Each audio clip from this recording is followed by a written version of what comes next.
Joining us now to have a chat is our panel, royal commentator Kinsey Schofield and news.com.au reporter Bronte Coy. Ladies, welcome. Bronte, it's the first summer vacation for the Windsors at Balmoral without the Queen. No doubt it will be bringing the last 12 months into focus.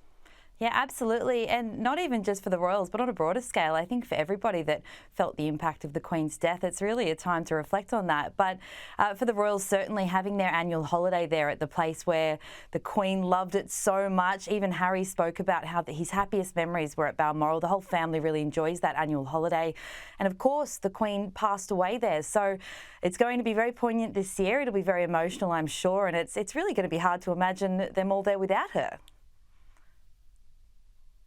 And Bronte, how are they planning to mark this one-year anniversary? Well, what we've heard is that, there won't be any public official engagements to mark the occasion, and the royals will be keeping it pretty low-key the week of the anniversary.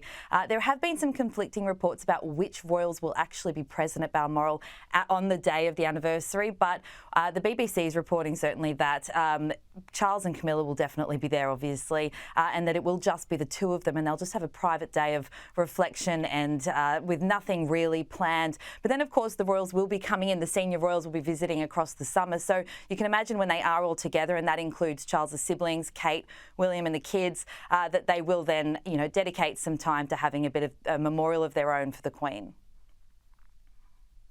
And I think that's totally appropriate, particularly given that the Queen passed away when they were at Balmoral last year. Look, I think, everyone likes to take a break over summer, but I think it will probably be quite the solemn occasion for them. Yeah, absolutely. This year will definitely be different than previous years. They will certainly be taking comfort in being together up there as a family, and it is great that it's somewhere that so many of them have such happy memories and that they all love. So that does take the edge off, so to speak, but it will definitely be a really emotional time for them all, as you can imagine. Now, we understand that the Sussexes are again apparently not invited. Not a total surprise, is it? It's not a surprise. Certainly for this kind of occasion as well, it's just not the time to be bringing in any outside drama. It's really sad because, of course, when the Queen passed away, Harry's spoken from his side, his perspective about what happened, and by his account, he was left out, fairly or unfairly, but just due to the nature of how the relationship was between him and the family at the time. But you can only imagine when they're now again, the focus is on the Queen and her life and their feelings towards her passing, that they don't really want to bring in any outside drama or anything that can kind of shift focus from that. So you do understand it, even though they will be in very close proximity, being that they will be in Europe at the time, so a very short flight away. Now, Bronte, moving on to Kate, we know she has a number of roles and patronages, but she's tipped to take over another position, and from the King, no less. Can you run us through this one? Yeah, Kate's pretty busy. Also bearing in mind she's got 3 young kids. I'm always sort of impressed with how she manages it. But it's basically emerged that a yacht club in London is very keen to get Kate on board as their royal patron or commodore. It makes sense because at the moment the King is actually taking on that role. He took over from Prince Andrew in 2021 for fairly obvious reasons. That was amid all the Jeffrey Epstein saga. So now they're looking to have Kate involved. Someone has spoken anonymously from a senior position at that club and said that they would really love to get her there because she's such a great role model for women, and they're trying to dispel this image of the old boys club of sailing that they have. But it's not as random as it might appear. Of course, Kate loves sailing. She's been involved in so many sailing events over the years. It's something she's really passionate about. And the things that she does align herself with are always things that she's shown such an interest in. So it does seem like it could be a match made in heaven, but the reason that I imagine they've reached out anonymously is because royal protocol dictates they aren't allowed to approach the palace directly. They need the palace to come to them. So perhaps this will help that happen. It's quite the nod though, isn't it? Oh, of course it is. But who at the moment in Britain, but really around the world, she's one of the top female mentors that people look up to. She's someone who has such extraordinary influence, and to have her involved in any club, any organisation, any cause, particularly at the moment when she is a senior figure and there aren't that many senior figures in the royal family and she's so popular, of course people are really clamouring to get her involved with their organisations. You can't blame them. And just going back to that point you made before about dispelling the rumours or the impressions of the old boys club, you know, a lot of the women in the royal family, they hold military positions, and obviously this here is something that you probably traditionally associate with men. It's not all frocks and tiaras, is it?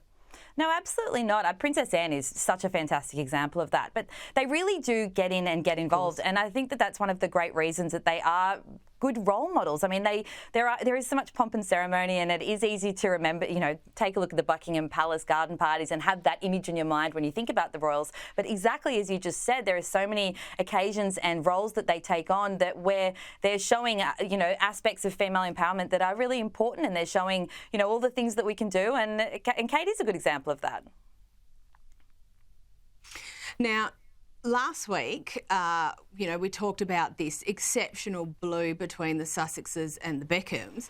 And then this week, there's a newfound friendship between the Sussexes and John Travolta. There's never a dull moment on their dance card, is there? No, now that they're living sort of amid all the Hollywood celebrities, I think that these stories will continue to roll on. We do know this is true. They've met up with John Travolta. That was confirmed by their spokesperson, and it's a pretty random pairing. I can't really imagine what they spoke about, but certainly they have been, you know, building their community in the USA now, and especially after falling out with the Beckhams. And it seems a few other people along the way that they were close with previously, they're not perhaps so close with now. They're obviously looking to build that community. When it comes to John Travolta, it's an interesting one because he was actually very enamoured with Harry's mum. There's this amazing photo of him dancing with her in 1985 at the White House when they were both there for a president's event. And he said that that was one of the most important moments of his life. So he obviously has this real affinity with Harry's mum, and perhaps now that they live so close together, he felt the need to reach out for Harry for that reason. Maybe that was it. Maybe they're planning a reboot of Saturday Night Fever. I'm not sure. Both very exciting options. But yeah, they're definitely looking to build up their community at the moment. Well, that's one way to put it, but you would think that anyone with a profile would see the Sussexes coming a mile away. Yeah, look, it's been rocky. I do think when they first got there were a lot of people that were really keen to perhaps align themselves with the Sussexes because they were viewed a bit differently back then. They're very divisive now. They were less divisive, I think. Back then there was still, especially in America, there was a lot more star power there. I think now, though, it's a little bit more controversial for some people to be aligned because they realise that that may have an impact on any future affiliations with the royal family. We saw that with the coronation concert and invitations that were going out with that. But with this one, you know, I also wonder whether Hollywood stars that have perhaps had long careers there, maybe they feel some empathy for Harry and Meghan because they've themselves been in the media a lot and they're willing to give them more of a benefit of the doubt. I don't know. I mean, you can only imagine what was going on during that lunch and what they were talking about. Yeah, that's true. Would have paid to be a fly on the wall, that's for sure. But now someone with a sharp set of eyes has noticed perhaps a mistruth in the Oprah interview. Here it is. She has a blanket that sits across her knees for warmth, and it was chilly. And she was like, Meghan, come on, and put it over my knees as well. So can you break this one down for us? Yeah, so this was Meghan's very first outing with the Queen. It happened right after her wedding to Prince Harry, and it was obviously extremely important and a significant occasion because it was her first outing with the monarch. And she told a story later in her Oprah Winfrey interview in 2021 where she talked about the moment that the Queen was more like a grandma to her because she saw that Meghan may have been cold and put a blanket over her legs as well. And it was it's a small detail and it's a smallish story, but it had significance because it showed the relationship that Meghan had with the Queen. It gave some insight into that. But what has been noticed now from that clip is you can actually see from sort of a more of a bird's eye view the Queen with the blanket on her legs in the car on that day. And it's a little difficult to make out very clearly, but it does look like the Queen only put the blanket on her own lap. And again, it seems like a small detail, but it does speak to the relationship between the two. So if that's potentially not how it played out, it sort of changes how we view their relationship at that time, which is important.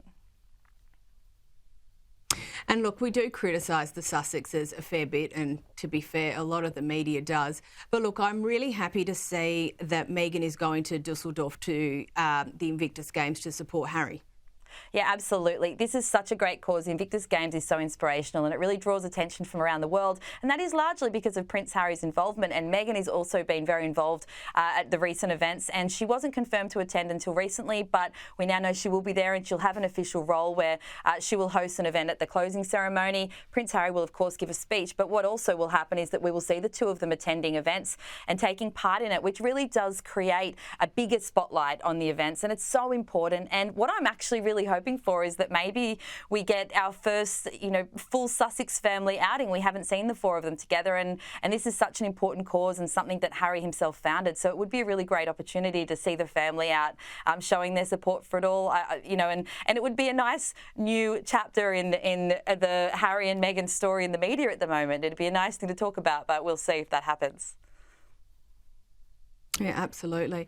Now, just one last thing, and very quickly, there was an interesting report this week about new projects for the Sussexes, and we talk about this sort of thing often. But the comment was made that Meghan Markle could command big money if she only applied herself. Do you think that's fair? It is fair. It's a hard one to sort of guess at because she's in a position where she's no longer just an actress trying to land roles that could, elevate her career. She's someone who really has a lot to lose and can't get it wrong. So if she did actually go back into making films or making TV shows, she really couldn't land into a stinker. It could not be a bad film. It could not be a bad TV show. And that's the problem. I think she's in a position where she could command a lot of money, but she really has one shot for the curiosity factor. And if it didn't work out, which regularly happens in Hollywood, she'd be in big trouble with her career. So it's a big risk for her. Absolutely. Now, look, Bronte, thank you so much for joining us this evening. We'll chat with you shortly. Thanks.